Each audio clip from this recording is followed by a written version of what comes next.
Welcome everybody to another episode of the Q&A. If you're new around here, this is where you can leave a comment below and I will pick interesting questions as basically an excuse to talk about various cool things. So today I've got a bunch of interesting questions. Hope you guys enjoy. At any point you can feel free to leave a comment down there, and who knows, in a week or so maybe your response will appear. I'm not going to preamble very long. Let's just jump straight in. From Carl Grove, the first question comes, who says, do you think that with the next Guild Wars 2 expansion, when it busts in, that ArenaNet will smash Heart of Thorns into the free-to-play package as they did with the base game when Heart of Thorns popped in?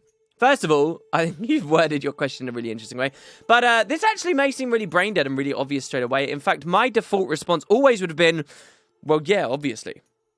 But as soon as you asked this question, it kind of made me consider the alternative. Keeping in mind, being mindful specifically of this, like, debacle that they struggled with, you know, back when they originally released the price of the game, where they tried to do something nice, but people took it as, you know, company manipulation. And I always would have thought that, yeah, they do the same thing. You know, when the next expansion comes out, my favorite term for this, you know, there is no information about another expansion. They haven't even confirmed there will be another, but for argument's sake, let's say there is. Let's pretend it's a char-based one. Let's pretend it's called Guild Wars 2 Cogs of War or whatever. From this expansion, they're once again going to charge us $50. And it kind of makes sense that they'll be like, all right, and with this one, you get Heart of Thorns and Corteria free, because Heart of Thorns is old at this point, so why not just roll it in there? And the perk to this, number one, is it encourages, and the most important perk, of course, is that it means new players aren't alienated from the franchise with some ridiculous paywall that they have to go through. The counter-argument, actually, though, is with the way that they've done Masteries and how Masteries really only interact with the very specific maps that belong to their expansion they were released with. And the way that, you know, stat sets and stuff, it's all kind of like very secular, right? A lot of the stuff they've done with Heart of Thorns, when you look at PvE, the way it's structured, in there's very specific areas you get with a very specific expansion pack of the world. It's kind of like, well, because that's also separate, people could, in theory, have, you know, just, they don't have to roll it in. They could have new customers who have Corteria plus just Cogs of War, and then they're still being asked to pay for Heart of Thorns separately. And that's like the greedier approach. That's like the approach where, you know, ArenaNet are hoping for more money. It just depends where they want to go. In general, maybe my opinions are a little bit off here. In general, I wouldn't expect them to do that. I think that when you really look very long term, you know, I don't think that they're going to be comfortable having a game that eventually is like a $200 paywall, right? Like, after several expansions are out, asking people to buy all of them, even though you get Corteria for free with your first purchase, it just doesn't seem that great. And it's specifically because it doesn't matter how secular everything else is. I'm not even sure I'm using the right term there, but it's more because of the elite specializations, right? All it will take, right, in 3 years, 4 years, 5 years' time, all it will take is Chronomancer to remain meta in raids, while an elite spec from Cogs of War is also meta in raids, while an elite spec from, you know, the expansion after that, Tides of Blood, okay, is also meta. Suddenly people are going to, through the elite specs, they're going to feel like they need to purchase them all. Let's pretend that at that point, World versus World is a really nice place, and PvP is in a really nice place, continues to be. People care about because of the pit system, the league system refinements and stuff that are coming up.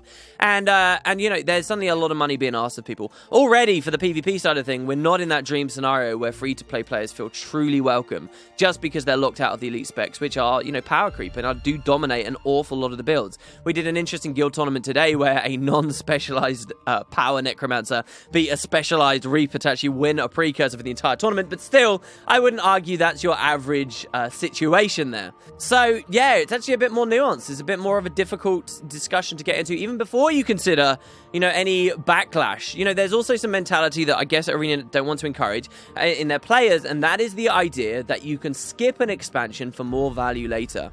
Let's suggest that they always give you all the prior content for free because they don't want to alienate new people. They are a one-product company. They're not looking at other IPs. They're not doing other stuff. Guild Wars 2 has to have a high population. They cannot scare people off with these high paywalls, so they're always going to be generous. They're always going to do that free stuff. They're always going to make sure that if you own the game and you're not a free-to-play player, basically, that you can always play with your friends. There's not weird, you know, dynamics between I can be here, but my friend can only be here, here, and here. So we got this weirdness, which they had with Guild Wars 1. They decide to give everything to everyone for free.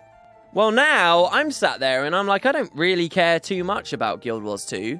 Why don't I just skip Cogs of War?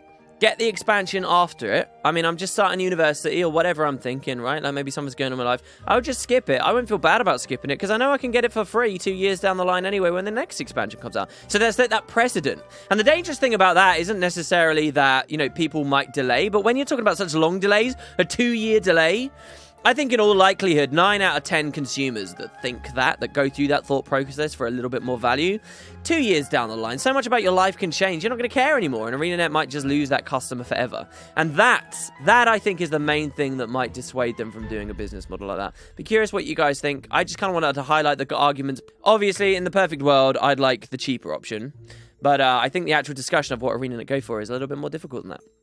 Next question is from Hocus, who says, "Hey WP, lately I've been playing my Reaper a lot and love it, but I wanted to start my Elementalist and I'm leveling a Tempest. The only thing though, it's been so long since I played her. When I was playing in Ellie, I was running Celestial gear for some reason.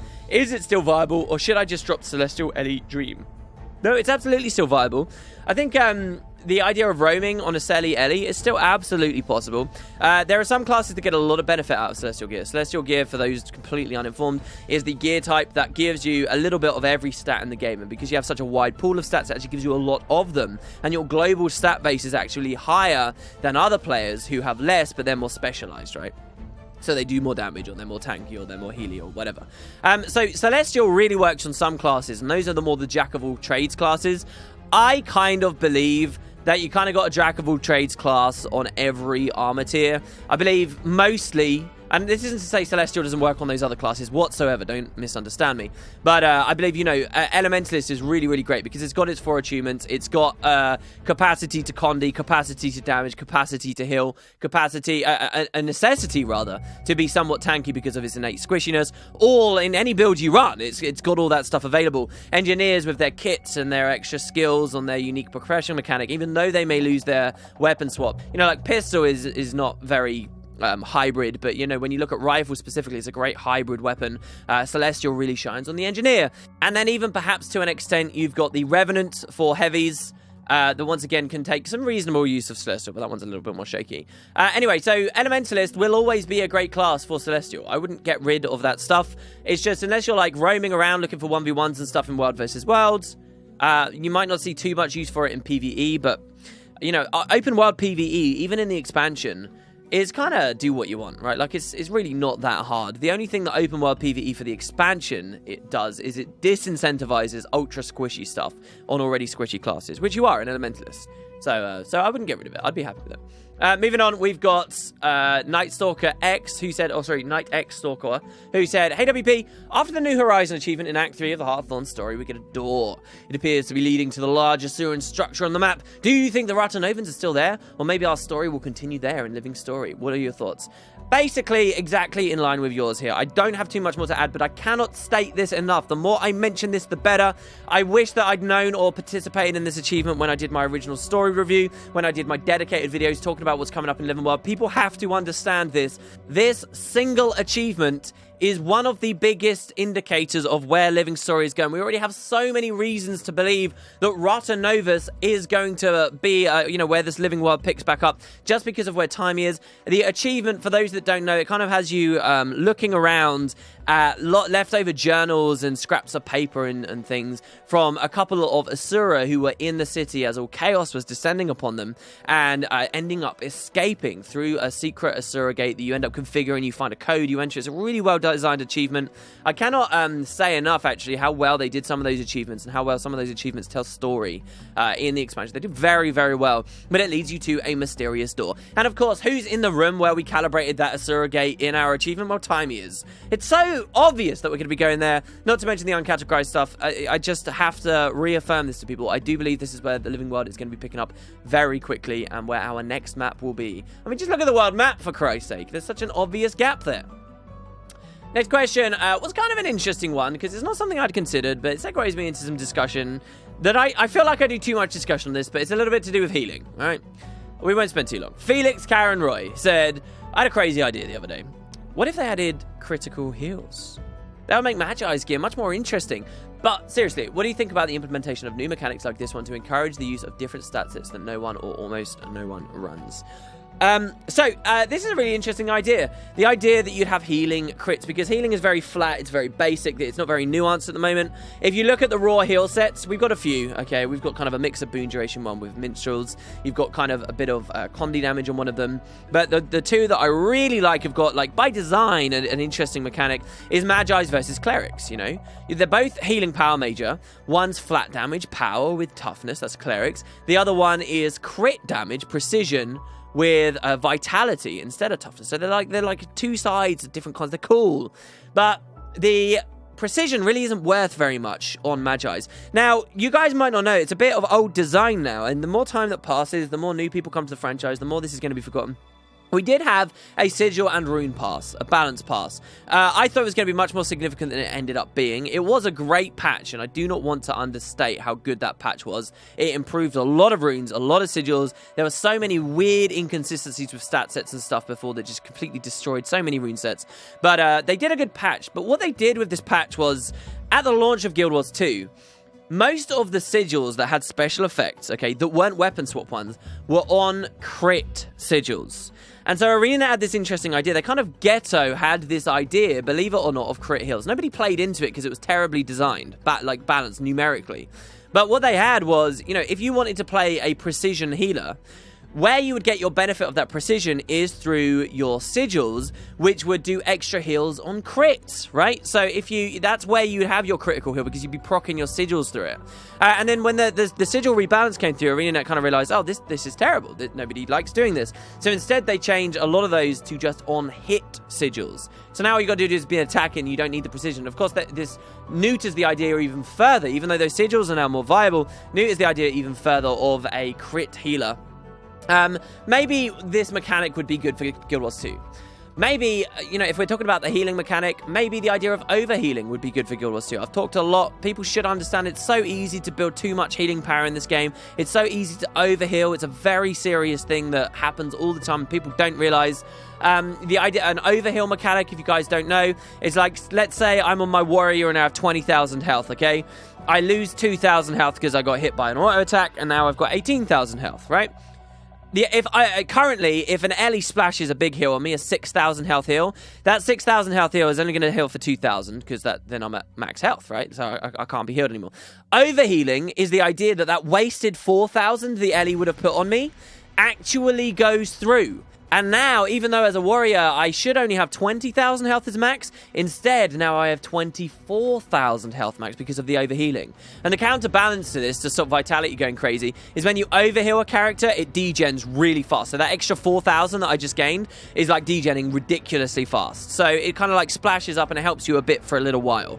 And, you know, there would have to be some serious design there to make sure that the scaling on these kinds of things is okay, that things don't get blown out of the wazoo. But that changes a lot of balance. It just doesn't just change, you know, making sure that the players have the right systems, but all the content ArenaNet have developed and how healing then balances with the existing raids and stuff would have to have another look done at it. And the more time that passes, the more raid wings are released and are balanced for a world where overhealing doesn't exist, for where crit healing doesn't exist, for big mechanical changes don't exist. The more time that passes, the more raids of those that they add, the further away from big changes like this I think we'll ever see.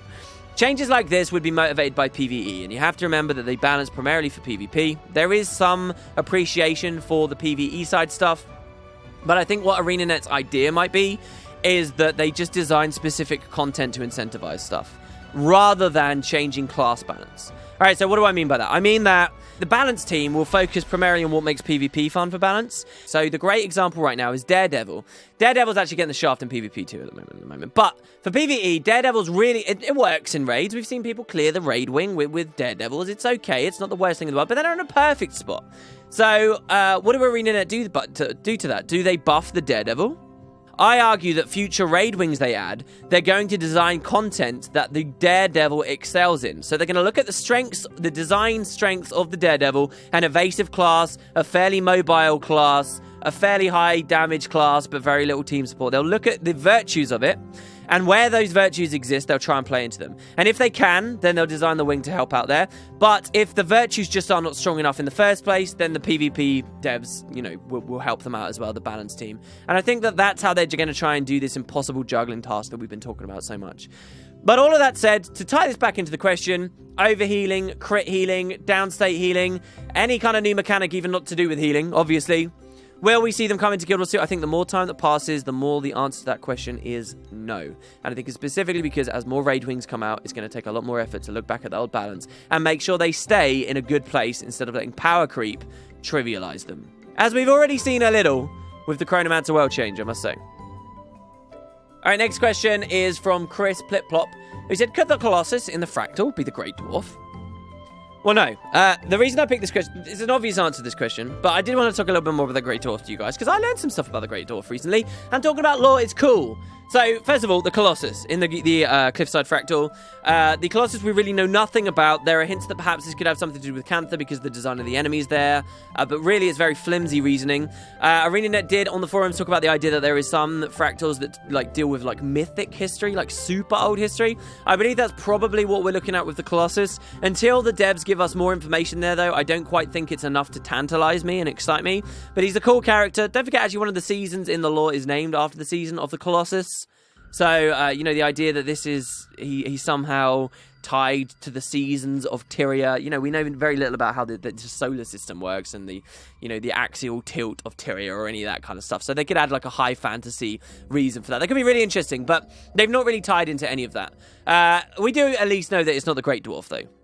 Because the Great Dwarf, nobody has seen in the flesh. And I don't know whether you consider the Colossus there to be in the flesh, but it was confirmed in an interview by Jeff Grubb a long while ago that nobody's actually seen the Great Dwarf. But I do want to clear some stuff up. Now, the Great Dwarf is a collective consciousness. It is revered as a single god, as one entity, as the creator of the dwarves. The dwarves believe that their race was forged at a place called Anvil Rock, which is a little bit to the north of Snowdon Drifts at the moment, so you can't actually get there in-game. It's a huge, huge mountain, one of the most pretty, beautiful areas that all of Guild Wars 1 Prophecies had to offer, and we can't go there in Guild Wars 2 yet. This is the kind of thing, hopefully, I would hope an expansion would have taken us to, but maybe in time we'll get back to Anvil Rock. During the events of Eye of the North, we learn that the Great Dwarf is something that can be invoked, and his power flows through all of the dwarves, linking them together as a hive mind. Interestingly enough, we actually have two hive mind races now, very much associated with the depths of Tyria, the other one being the Skrit. Though I think the comparisons between the two races really sort of end there. They're very different types of hive minds. But, so you might get the wrong impression. You might think that the Great Dwarf is a little like Lissa, in that Lissa is actually two gods or two entities that are revered as one, and it's kind of this weird paradox. Well, does that mean the Great Dwarf is too? Well, actually, no. The Great Dwarf is supposedly a single entity. It's just kind of his will, his force is infused into all dwarves at once as well now, as a hive mind. I mean, a little of this is up to your own interpretation of the lore. That's the way I've liked to look at it. But we do specifically know that the Great Dwarf is a thing you can see in the flesh, and also the dwarves believed, at the very least, that despite whatever may have happened to them in Eye of the North, the Great Dwarf is currently living up in his own realm, a place called the Great Forge, which is a location in the Mists in the Rift. The only other location we've ever heard about in the Rift, by the way, is the Hall of the Heroes, as far as I'm aware. So it's pretty interesting. He lives in another place in the Rift, and that's stuff that I don't think I've ever talked about on the channel before because it's fairly new information to me too, so kind of cool, and thanks for the question, prompting me to talk about the Great Dwarf, I suppose. Last question is from Tingle. I won't spend very long on this, but they said, have you tried a free-to-play account? And if so, what's my opinion on it? I got my buddy into the game thanks to free-to-play, and he thinks it's great. Again, this is why it's kind of interesting, looking at MMORPG, just general MMORPG gamers' opinions of Guild Wars 2. A very frequent question you get is, hey, this game is free-to-play. Is it any good to do free-to-play? I actually have played a lot of free-to-play. It's been a couple of months since Heart of Thorns came out. I haven't done so. But I think for most existing players of the game, I've probably played more free-to-play than you'd expect out of most players out there. I really got into the nitty-gritty of it. I played a character basically the whole way through the personal story from level 1 all the way up to level 80. And, I learned a lot. I would say specifically that free-to-play is incredibly, incredibly well-designed, specifically from we don't want people to be malicious with it, we don't want botters, we don't want gold sellers. There has not been a rise in that activity associated with free-to-play at all since they released it in the game. Neither has there been any damage done to our community. I mean, people in generally are a lot saltier and sadder at the moment, but I feel like that's usually to be expected after a big release where expectations are always too high and then people get let down. But I do not associate very much negative that's come to Guild Wars 2 at all from free-to-play, which is great. But what about the perspective of the people who are free-to-play players? I think largely it's not very restrictive at all. The one thing that's seriously going to make you feel like a second-class citizen, the one thing that's going to feel like ArenaNet unfairly asking you to buy the game is the trading post restrictions. You really cannot make many sales on the trading post. Original statements from ArenaNet were that they were going to slowly add more things to the tables for free-to-play players on the trading post. And again, this was just a measure to prevent botting and malicious activity and stuff, so some of the common things were eliminated. But really, you will play through this game, you will earn a lot of money through loot and things as you play through the personal story, as you level, as you experience things, stuff that you know has value and you want to sell on the trader post and you simply cannot. And when you start playing, a lot of the stuff you want to buy is like directly from NPCs and stuff. You want gold pretty badly. I mean, you're always going to want gold. You need to want gold, otherwise it's basically an invalid currency, right? And it's the primary one of the game, so that's fairly obvious, but this is where you will struggle. The fact that you have so much money that you know you could get out of the trading post, but they're asking you for $50 to be able to do it. That's where you feel like a second-class citizen. Everything else is pretty much amazing, in my opinion. And that's been my experience so far. I do actually want to do a dedicated video on it at some point in the future, though. So watch out for that. Thanks very much for listening, guys. If you've got any comments on anything we talked about today, or any interesting questions of your own, found it a little bit harder to find questions for this week, so do feel free to get creative. Can be about absolutely anything. And I guess I'll see you for another episode of the Q&A sometime next week. Have a Merry Christmas, guys. I probably won't do another Q&A until after Christmas. Thanks very much for watching. I hope you have a great day. And I'll see you tomorrow.